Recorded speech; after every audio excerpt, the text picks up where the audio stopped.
o Alerta Geral.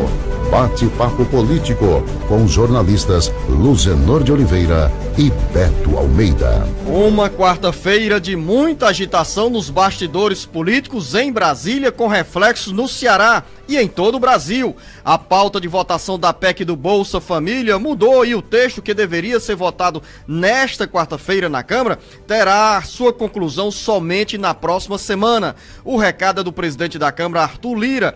Entre as razões para esse adiamento ou para a demora da votação da PEC do Bolsa Família está a lentidão para o Supremo Tribunal Federal definir os rumos do orçamento secreto. São dois assuntos que estão interligados na agenda dos deputados federais. As informações agora com o repórter Carlos Alberto.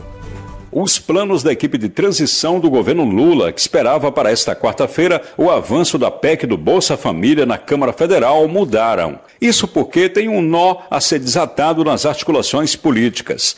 O recado que provocou mudanças na agenda da equipe de transição foi dado pelo presidente da Câmara dos Deputados, Arthur Lira, ao anunciar nesta terça-feira que a votação da proposta de emenda à Constituição, PEC da transição, só deve ser concluída na próxima semana. A mudança dessa agenda tem ligação direta com outra questão que interessa diretamente aos deputados federais: a definição do Supremo Tribunal Federal, STF, sobre a legalidade do orçamento secreto. As emendas de relator voltam nesta quarta-feira ao plenário do STF. Os líderes de partidos condicionaram a aprovação da PEC, que amplia o teto de gastos em 2023, à manutenção do orçamento secreto. Aquele orçamento que tem emendas parlamentares liberadas sem muita transparência. Durante a campanha eleitoral, o então candidato Lula fez duras críticas ao orçamento secreto e chegou a chamar o esquema de distribuição de verbas por meio das emendas parlamentares de excrescência. Após as eleições, os deputados federais do PT decidiram, porém, apoiar o orçamento secreto para encurtar o caminho de aprovação da PEC do Bolsa Família. Com informações dos bastidores políticos, Carlos Alberto. Os presidentes da Câmara, Arthur Lira, e do Senado, Rodrigo Pacheco, jogam uma cartada decisiva para salvar o orçamento secreto e encaminhar ao Supremo Tribunal Federal uma proposta para os recursos das emendas parlamentares serem divididas a partir de 2023, de acordo com o tamanho da bancada de cada partido. Com esse critério, o PL, sigla do presidente Jair Bolsonaro, ficaria no próximo ano com 2 bilhões e 800 milhões de reais e o PT, do presidente eleito Luiz Inácio Lula da Silva, somaria um total de 1 bilhão 890 milhões de reais.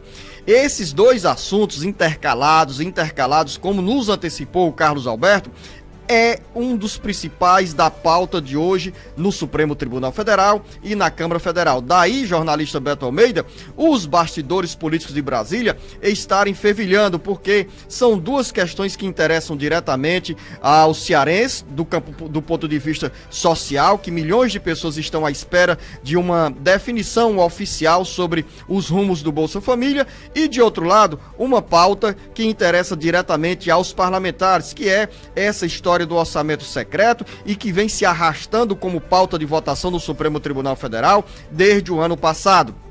Caberá ao STF decidir se é legal, constitucional, a liberação de emendas de recursos por meio de emendas parlamentares consideradas secretas, porque simplesmente a autoria é desconhecida e também é desconhecido o destino de tanto dinheiro que sai dos cofres da União para os municípios. E aí tem um nó dado, Beto Almeida, que é os deputados federais condicionarem. Tudo bem, vamos votar a PEC do Bolsa Família, desde que o orçamento secreto seja liberado, seja garantido e se torne constitucional. Diante dessa nova proposta dos presidentes da Câmara e do Senado, será que o orçamento secreto vai ser preservado e, ao mesmo tempo, votada a proposta de emenda à Constituição? Jornalista Beto Almeida, bom dia!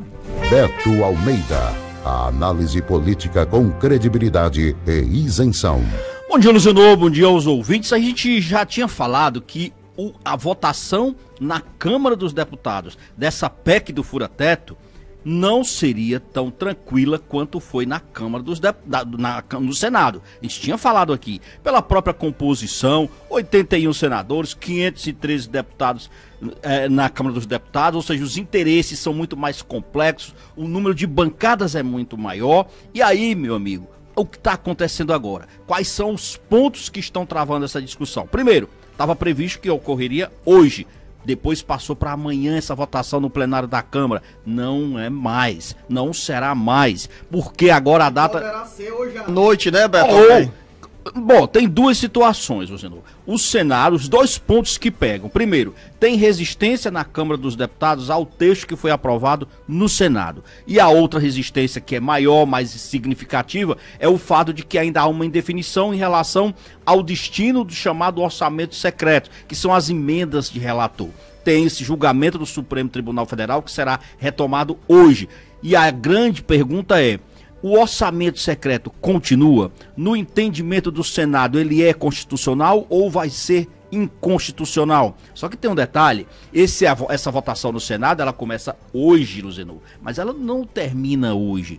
Então, meu amigo, isso vai ser esticado, não tenha dúvida. É pressão sobre o governo. A proposta que você citou aí, do presidente do Senado e também da Câmara dos Deputados, o Arthur Lira, é uma proposta, mas que pode não ser bem resolvida no Supremo Tribunal Federal. Porque então, pelo conteúdo parece-me que não muda nada em relação à filosofia da transparência atual do orçamento secreto. Exatamente. Vai continuar sem transparência, embora na proposta... O critério aí é apenas o tamanho das bancadas, uma graduação na forma de distribuição das emendas, dos valores que vão para os partidos. O que se questiona hoje exatamente na chamada emenda de relator, do orçamento secreto, é a falta de transparência em saber para onde o dinheiro está indo e quem está definindo e como está sendo feita essa definição. Porque o que se verificou até agora é que pequenos municípios no Brasil é que recebem a maior quantidade de verbas desse orçamento secreto e principalmente passando pelo Ministério do Desenvolvimento Regional. E aí tem esse impasse. Então, meu amigo,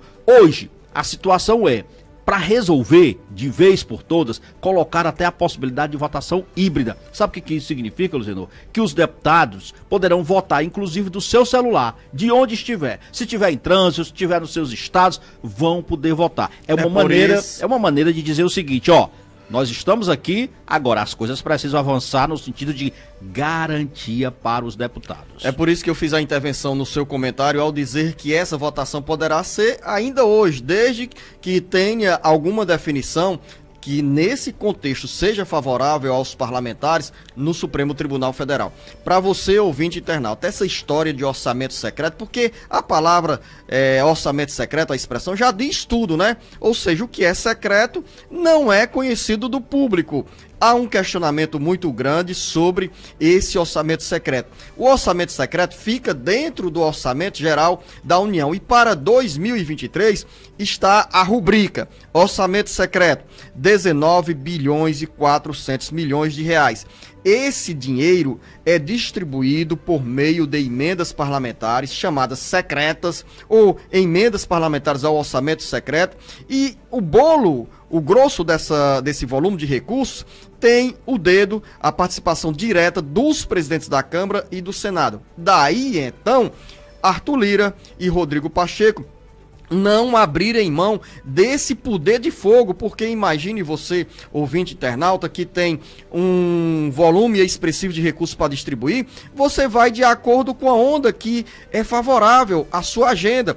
É isso que acontece dentro do Congresso Nacional. É por todo esse conflito que nós não temos avanço neste momento com a PEC do Bolsa Família. 19 bilhões e 400 milhões de reais a serem distribuídos entre os 513 deputados federais e 81 senadores. Aqui no Ceará, os deputados federais e senadores também são beneficiados com essa indicação de recursos por meio das emendas parlamentares aos municípios onde eles mantêm base eleitoral. Pela proposta, Beto Almeida, encaminhada pelos presidentes do Senado e da Câmara Federal ao Supremo Tribunal Federal, 80% desse total de 19 bilhões e 400 milhões de reais serão distribuídos proporcionalmente, de acordo com o número de representantes que cada sigla elegeu em 2018.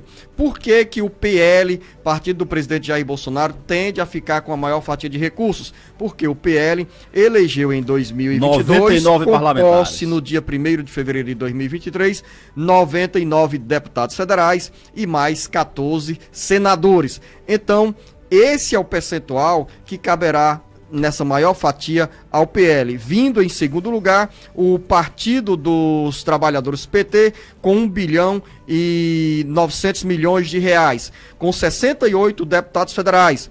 O PT vai conseguir esse expressivo volume, ficando em seguida o União Brasil com 1 milhão 444 milhões de reais e assim por Mas diante. olha, essa indefinição em relação à questão da aprovação da PEC do fura-teto, Luciano, ela também passa pela cisma com que os deputados estão ainda sobre a questão dos nomes, da formação do ministério pelo futuro presidente Lula. Sabe por quê? Há um temor de que o Rodrigo Pacheco, presidente do Senado, já tenha negociado tudo por lá. Tanto é que lá a aprovação foi facílima, e quanto que na Câmara dos Deputados, os partidos que estão lá representados aguardam também saber qual é a participação deles nesse novo ministério. E aí então é o seguinte, olha, nós não temos definição sobre qual é o espaço que nós vamos ter dentro do futuro ministério de Lula. Nós não temos definição sobre o Supremo Tribunal Federal em relação a essa questão da constitucionalidade ou não do orçamento secreto. Qual é a motivação que esse povo tem para votar? É isso. É uma motivação, Beto Almeida, que está também na agenda dessas duas decisões, tanto na Câmara quanto no Supremo Tribunal Federal. Vamos continuar falando sobre esse assunto, porque alguns ouvintes podem até perguntar, sim, e os 22 deputados federais e 3 senadores do Ceará irão trazer quanto para cada município? Não dá para você, ouvinte internauta, nesse momento, se definir o valor que caberá a cada parlamentar nessa divisão do orçamento secreto, porque aí vai de acordo com o humor do presidente da Câmara, do Senado e também do poder de barganha, da relação de amizade, do voto de cada deputado do Ceará favorável ao encaminhamento de projetos que passam tanto no Senado quanto na Câmara Federal.